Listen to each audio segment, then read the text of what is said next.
چطورید؟ حالتون خوبه؟ به اولین ویدیو چنل سم تیوی خوش اومدید. چه خبرها؟ سابسکرایبرای عزیز حالتون خوب باشه. آقا امروز یه سوال حاشیه‌ای داریم. من مردم میریم میپرسیم نظرتون راجع به LGBTQ چیه؟ بنده به خودم به شخصی یعنی وای به حال دگرگیرم یا گیگاچادم، مخالفم. حالا راجع به بقیه هم بریم بپرسیم. همراه باشید. گان پاس بخش بودم، نازی همدم من، همه در خواب و من بیدار بودم، نازی همدم من. آقا سلام، روزتون بخیر باشه. حال شما؟ قربان شما جسارتا چند سالتونه؟ من 24 سالمه. 24 سال. داداش گلم، نظرت راجع به LGBTQ ها چیه؟ موافقی، مخالفی؟ کیوه که اضافه شده شد 4 تا بود. چه خبره تو بودش دیگه. حالا LGBTQ شاید به رسمیت خیلی نمیشناسم. من اصلا به نظرم صرفا یه کمبود دوران بچگیه. صرفا تو اینکه بخوایم یه گرایشی و یه حتی یک جنسیتی باشه که بخوایم به رسمیت بشناسیمش. حالا مثلا داخل فضای مجازی و اینا میگن شما باید بهشون احترام بذاری مثل بقیه اقلیت‌ها. این به نظر شما درسته؟ یعنی چی؟ یعنی خریت محض. احترام که حالا ما که با اونا دشمنی نداریم، اونا با ما دشمنی ندارن. مثل یه گربه که از خیابون رد میشه، ما که باش کاری نداریم، اونا با ما کاری ندارن. بله.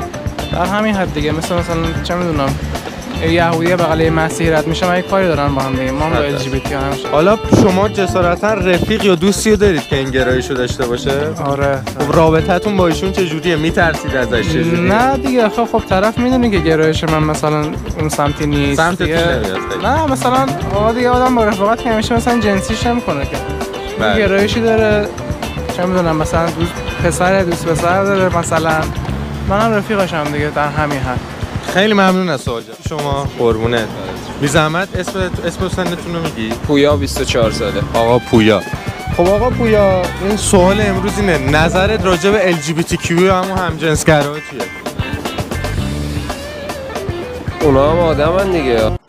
من یه فرد، یعنی وظیفه خودم که میدونم چون قلبم الان گرفت. یعنی مخالفشون نیستی که مثلا بکوبونیشون و اینا؟ اونا هم آدمن دیگه. خب بعد هر کی گرایشی داره. آره درست. بعد خدمت شما بگم که رفیقی داری تو دور و بریات همچین گرایشی داشته باشه؟ نه.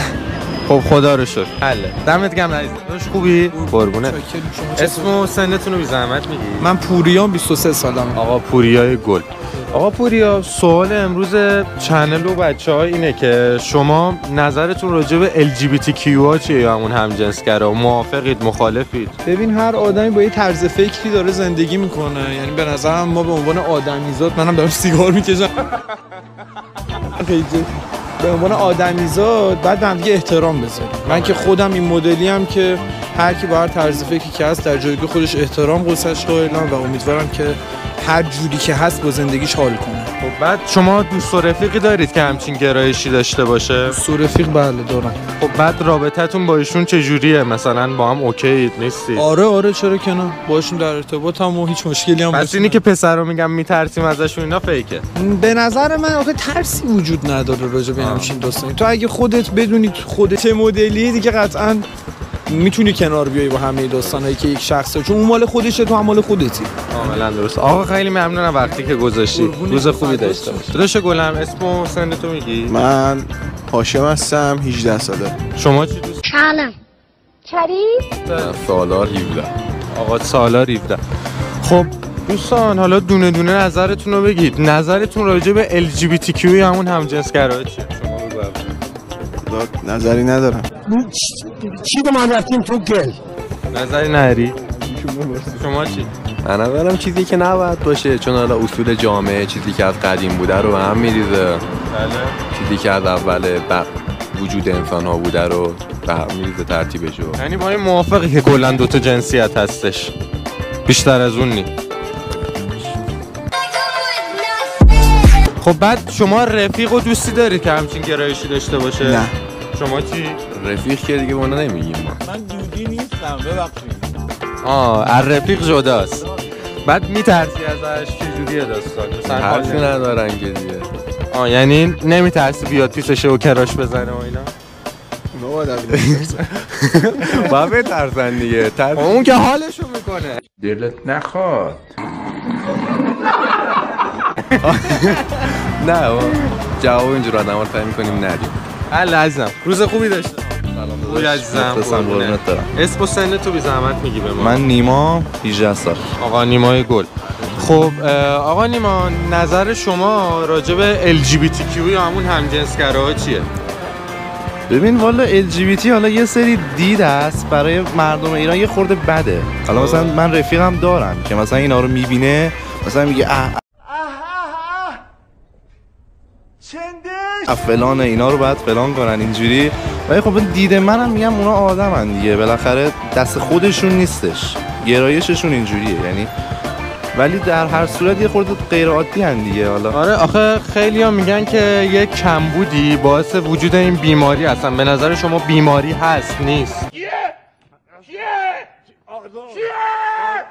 نه از من بیماری نیستش، بالاخره گرایششونه، دست خودشون نیستش. آره. خب بعد شما گفتی رفیق دارید که مثلا همچین گرایشی داشته باشه، روابطت باهاش چجوریه؟ روابط عادی، مثلا نه در حد صمیمیت چندانی، هم صحبت میکنیم در حد یه زنگ تلفن، مثلا شاید یکی دو بارم در ما بیرون. خیلی از پسرا مثلا این موضوع میترسن و اینا، میخوام ببینم درسته رفیق داشته باشه اینجوری؟ ترس که ببین اونا بالاخره پارتنر خودشون رو دارن دیگه. و یعنی آره من الان میرم باهاش بیرون یه استرسی داره آدم. آخه این درست خدایی. ولی خب بالاخره اونا پارتنر خودشون دارن، بعد آدم اطمینان میکنه بهشون دیگه. خیلی عالی. داداش زحمت روزتون بخیر باشه. اسم و سنتون رو بی زحمت بگید. ترانه و 33. ترانه خانم. خب ترانه خانم، سوال امروز ما اینه، نظرتون راجع به LGBTQ یا همون همجنسگراها چیه؟ موافقید باشون، مخالفید؟ احساس خاصی ندارم. نمیتونم بگم مخالفم، برای اینکه الان کلا هم خیلی زیاد داریم تو جامعه میبینیم، یعنی در مقایسه با 7-8 سال پیش من دیدم که الان خیلی بیشتر شدن. بله. نظر خاصی راجبشون ندارم، ولی خب ژنتیکشون به این صورت آدم نمیتونه چیزی راجبشون بگه، ولی خب براشون احترام قائلم. خیلی هم عالی. بعد دوست و رفیقی دارید که مثلا همچین گرایشی رو داشته باشه؟ همونطور تا الان من نزدیک باشون هیچ برخوردی نداشتم، اصلا زیاد نمیشناسم، فقط دیدم به چشم اتفاقی در همین حد. خیلی ممنون است. اسم و سنتو میگیری زحمت؟ من اسمم شاهینه، 17 سالم. شما چی؟ من مهرادم، 16 سالم. خب داداشای گلم، نظرتون راجع به LGBTQ یا همون همجنسگراها چیه؟ من یه نوع مریضیه حقیقتا، من فکر میکنم چی بگم. خب ادامهش؟ واسه جامعه مفید نیستن یعنی؟ مفید نیستن، ولی خب دست خودشون هم نیست از نظر من. یعنی اینو قبول داری که اینو بیماریه و باید درمانش؟ آره. شما چی؟ نه خوشم میاد نه بدم میاد. یعنی نظر خاصی نداری روشون؟ هیت نمیدی؟ هیت هم نه، ولی خوشم هم اصلا نمیاد ازشون. خب حالا دوست و رفیقی دارید بین دورتون که همچین گرایشی داشته باشه؟ نه. شما چی؟ من یه دونه دارم. رابطت با ایشون چجوریه؟ میترسی ازش؟ نمیترسی؟ نه دختره. ها دختره. خب بعد چیزه رفیقاش چی فکر میکنن میدونی؟ مثلا سمتش میرن حال نه با رفیقاش هواشو دارم.